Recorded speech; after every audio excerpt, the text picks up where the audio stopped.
Global Integral Beauty, revista especializada en desarrollar temas de la actualidad en el sector de salud, bienestar y estética, con entrevistas exclusivas, tratamientos innovadores que lideran el mercado, información profesional y las últimas noticias del mundo de la belleza.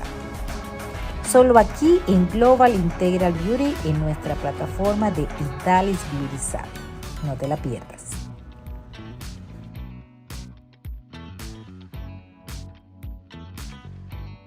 Esta pandemia, este parón, este evento, lo que supuso fue un entorpecimiento del diagnóstico real de casos y sobre todo de la detección precoz de los pacientes. ¿Y esto qué quiere decir? Que los datos son aún más preocupantes de lo que apuntan. Eso es en cuanto a la problemática. Bien, ¿cuáles son los síntomas que se asocian principalmente al cáncer? Pues el problema de esto es que tiene una sintomatología tan variada y tan inespecífica, que el problema es que sea inespecífica porque no se puede sospechar que se pueda deber a un cáncer. Ese es el principal problema. Y también muchos de esos síntomas se van a instaurar ya no solo previos al diagnóstico, sino también debidos al propio tratamiento cuando ya se le esté tratando a un paciente.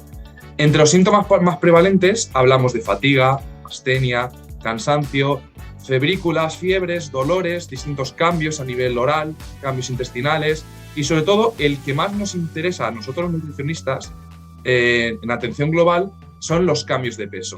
Porque estos cambios de peso, si hay una disminución de peso muy importante, tendremos que estar sospechando sobre algo que nosotros tememos mucho, que es la desnutrición en el paciente oncológico. Pero bien, antes de hablar de esto, hay que analizar qué es la desnutrición. Pues creo que para el paciente oncológico esta es una de las definiciones más aceptadas dentro de toda la multitud de definiciones que podemos encontrar en bibliografía médica. Y es aquella condición médica que es causada por la deficiencia de nutrientes debido a tres factores: a una ingesta disminuida, a un incremento de las pérdidas debidas por alguna patología, alguna condición fisiológica, o a un aumento de las necesidades de los mismos. Entonces, bajo esta definición tenemos tres tipos de desnutrición según su origen. Aquella que es secundaria a una inanición por privación de una alimentación, aquella que es secundaria a una enfermedad crónica que posea el paciente. Aquí sobre todo podemos hablar de síndrome de inmunodeficiencia adquirido, enfermedad pulmonar obstructiva crónica y lo que nos atañe, que es el paciente con cáncer. Y por último, aquellas desnutriciones que son secundarias a una lesión aguda. Con lesiones agudas podemos hablar de casos de sepsis, pacientes quemados o traumatismos craneoencefálicos. Pero más allá de hablar de la desnutrición, hay que hablar de otro aspecto muy importante que ha comentado también mi compañera Rafi, que es la caquexia cancerosa, que es una especie de desnutrición pero que tiene un matiz diferente. Y es que la definición de bibliografía médica dice que es un síndrome que implica la pérdida de peso, pero sobre todo de esa masa muscular y masa grasa que es causada por la presencia de un tumor o por la respuesta anómala del huésped a este tumor. Entonces, lo importante para diagnosticar e identificar esa caquexia va a ser realizar un diagnóstico y un cribado precoz para lo que hemos dicho, poder identificarlo y clasificarlo con la mayor premeditación posible. Y para eso existen herramientas para poder diagnosticar esta desnutrición. En concreto, hay una herramienta que es específica para la caquexia, que es el método CASCO, que viene en inglés del Cachexia Score, que para diagnosticar esta caquexia se tienen que cumplir estos aspectos: que hay una pérdida del 5% del peso corporal del paciente en 6 meses o menos, y después que se cumplan 3 o más de las siguientes condiciones: que haya una menor fuerza muscular, secundaria de esa pérdida de masa muscular, presencia de fatiga, anorexia o pérdida de apetito, y después a nivel de analíticas que haya unos marcadores inflamatorios elevados en sangre que sean notorios, una hipoalbuminemia o incluso casos de anemia. Esto es para poder realizar un diagnóstico de caquexia, pero después, si queremos medir cómo es el grado de desnutrición, cuál es la severidad de esa desnutrición, podemos analizar todos estos aspectos. Hablando un poquito de uno en uno, hay que valorar cuál es el porcentaje de pérdida de peso. No va a ser lo mismo perder un 5% que un 6%, que un 7%, y también la temporalidad de la pérdida de peso. No es lo mismo también perder este peso en 3 meses, en 6 meses o en 9 meses. Eso va a ser en función de la pérdida, vaya. Después valoraremos también la composición corporal mediante bioimpedancia, sobre todo en búsqueda de estos dos aspectos que son muy importantes: la masa magra, la masa muscular y sobre todo el grado de sarcopenia, que la sarcopenia es la pérdida muscular que pueda presentar el paciente. En cuanto a medidores de inflamación, podremos medir en sangre medidores como puede ser la proteína C reactiva y la interleuquina 6. Sabemos que el propio tumor produce alteraciones metabólicas a la altura de todo el organismo. Vemos alteradas la albúmina, la prealbúmina, lactato, triglicéridos e incluso la glucosa y urea en plasma. También es importante, como ha comentado también mi compañera, la respuesta inmune del paciente a la enfermedad. Debemos medir el grado de inmunosupresión del paciente y esto se hace con un medidor que es la interleuquina 2. También valoraremos el grado de actividad física, el grado de anorexia, analizando sobre todo el apetito, la plenitud al comer, el sabor de las comidas y sobre todo lo último y lo que a mi parecer es lo más importante, la calidad de vida del paciente y que muchos profesionales no se molestan en preguntar. Hay que averiguar cuáles son los síntomas que posee, cómo está durmiendo, los hábitos intestinales, dolor, el grado de dependencia y sobre todo el estado anímico del paciente, cómo se encuentra el paciente. Es lo primero que tenemos que preguntar. Esto es en cuanto a la severidad de la desnutrición. Y si analizamos todos estos aspectos, tenemos que la desnutrición se puede clasificar en 3 niveles. Hablamos de precaquexia, cuando es ese grado de desnutrición o pérdida de peso que es difícil de identificar, que es algo insidioso. Después podemos hablar de la propia caquexia per se, que aquí identificamos un grado de sarcopenia moderado y una inflamación sistémica reflejada en esos aspectos analíticos que medimos antes. Y después el último aspecto, que es el que no queremos alcanzar nunca, que es la caquexia refractaria.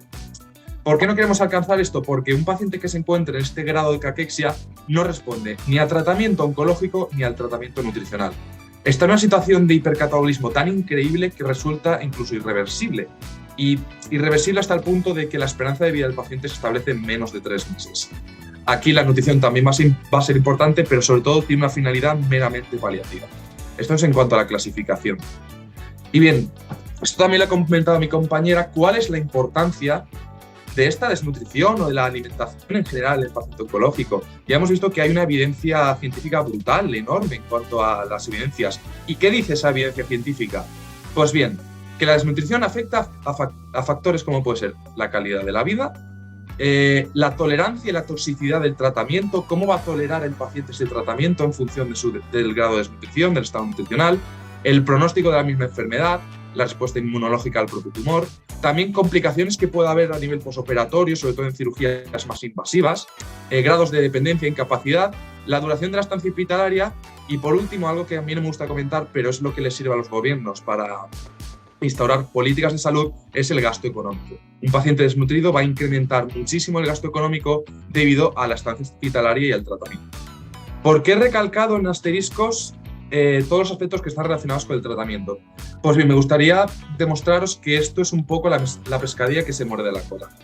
Si nos encontramos ante un paciente que está en un grado de desnutrición moderado, incluso grave, es un paciente que si se le aplica tratamiento, ya sea inmunoterapia, radioterapia, quimioterapia, la sintomatología va a ser tan importante y tan relevante que va a hacer que el paciente esté aún peor. Por tanto, es un paciente que está desnutrido, no se le puede tratar, la enfermedad está progresando y que ese cáncer esté progresando aún más, ¿qué va a hacer? Que la enfermedad empeore, que el grado de desnutrición sea peor, que el tratamiento sea aún más invasivo. Entonces es un círculo vicioso que va a derivar que el paciente se encuentre en esa caquexia refractaria, cuando ya la esperanza de vida es de menos de 3 meses. Por eso es muy importante el diagnóstico precoz de este estado nutricional. También, una vez identificado esto, me gustaría hablar sobre cuáles son las principales causas que han identificado los grandes autores que justifican esta desnutrición en el paciente oncológico. Y son 4 tipos de causas. Tenemos los factores que se asocian al propio paciente, los factores que se asocian a la propia masa tumoral, a las células tumorales que están en el cuerpo del organismo, los factores que se asocian al tratamiento y, por último, los factores asociados al contexto del paciente, incluso al contexto hospitalario. Hablando de ellos un poco, los que están relacionados con el paciente, hablamos que es muy importante saber cuáles son los hábitos dietéticos previos del paciente, saber si comía bien o si comía mal y cómo se puede modificar esa dieta previa del paciente. También el grado de deterioro físico y la anorexia van a ser aspectos muy importantes a nivel general. El estado anímico, también la edad, no va a ser lo mismo combatir una desnutrición en un paciente mayor que en un paciente con una edad más joven, con una edad metabólica más adecuada, vaya. Después, las enfermedades mentales también dificultan contrarrestar esta desnutrición, grados de estrés metabólico, actividad física y, por último, algo muy importante, la educación nutricional. El paciente tiene que tener conciencia y darle la la debida importancia que tiene la nutrición a todo su proceso oncológico, ya no solo a enfermedad, sino a nivel del tratamiento. La nutrición es un tratamiento coadyuvante al tratamiento antineoplásico tradicional, vaya. Esto es en cuanto a aspectos del paciente. Los factores que están relacionados a la propia masa tumoral, se ha identificado que las células, el crecimiento tumoral produce alteraciones mecánicas y funcionales según la localización del tumor. Como ha comentado Rafaela también antes, un cáncer en la mama, un cáncer en el estómago o un cáncer a distinto nivel no va a tener la misma repercusión. Un cáncer que esté creciendo a nivel del esófago y que debido del volumen que está adquiriendo impida el paso físico y funcional del alimento por el esófago, va a producir un efecto al estado nutricional diferente que un melanoma de piel o un cáncer de mama. También, el tipo de tumor y el estadio. No va a ser lo mismo un cáncer benigno que esté encapsulado y que no se disemine a un cáncer que sea maligno, que esté en un estadio 4 y que por tanto esté diseminado por el cuerpo y haya desarrollado ya metástasis a nivel de distintos órganos. Vaya. También, las células del propio cáncer sintetizan hormonas catabólicas que lo que hacen es incrementar la tasa metabólica del paciente. Es como que acelera su metabolismo. Pero no lo hace, o sea, el objetivo final es satisfacer las necesidades del mismo cáncer. Es como una especie de reprogramación metabólica egoísta, digámoslo así. Entonces, entre estas hormonas catabólicas destacamos síntesis de citoquinas proinflamatorias, que van a estimular la inflamación y eso empeora la progresión del cáncer. También se van a sintetizar factores promotores del hipermetabolismo y de la caquexia que hemos hablado. Aquí hablamos sobre todo de sustancias lipolíticas, que consumen los depósitos de grasa del paciente, y sustancias proteolíticas, que consumen los depósitos de proteínas de los pacientes. ¿Y cuál es el depósito más importante de proteínas del organismo? El músculo. Por eso se justifica la pérdida de masa muscular en estos pacientes. También, a nivel bioquímico, por efecto Warburg, las células tumorales tienen un consumo principal de glucosa. Entonces vemos que los 3 macronutrientes que justifican las dietas están alterados y su metabolismo también. En cuanto a los factores que se deben al tratamiento, sabemos que ya hablemos de quimioterapia, radioterapia, una misma cirugía o incluso inmunoterapia, tiene unos efectos secundarios muy importantes y sobre todo estos efectos secundarios, ¿qué pasa con ellos? Que van a vulnerar la ingesta normal del paciente. Entonces, aquí hablamos de aspectos como náuseas, vómitos, grados de debilidad general en los cuales los pacientes derivan inapetencia debido a esa debilidad, diarrea, estreñimiento, inflamación de la mucosa oral y dolor al deglutir que van a impedir que mastique, incluso que trague bien. También hay grados muy importantes, sobre todo en radioterapia y quimioterapia de cáncer de cabeza y cuello, en la que hay pérdidas de piezas dentarias, anorexia y la pérdida de apetito y sobre todo la disfagia. Son síntomas, y alteraciones del gusto también muy importante, son síntomas que si lo vemos bien lo que hacen es que el paciente coma menos, entonces vulnera su ingesta, entonces lo que hace es empeorar ese grado de nutrición del paciente. Por último, los factores que están asociados al contexto. Aquí me voy a unir a mi compañera y voy a hacer un poco de crítica social porque nosotros nutricionistas nos encontramos un poquito así, porque si nos encontramos con un equipo sanitario que no tiene nutricionistas, ¿qué va a conllevar esto? Pues esto conlleva que haya una falta en la valoración nutricional que es tan importante y sobre todo una valoración temprana.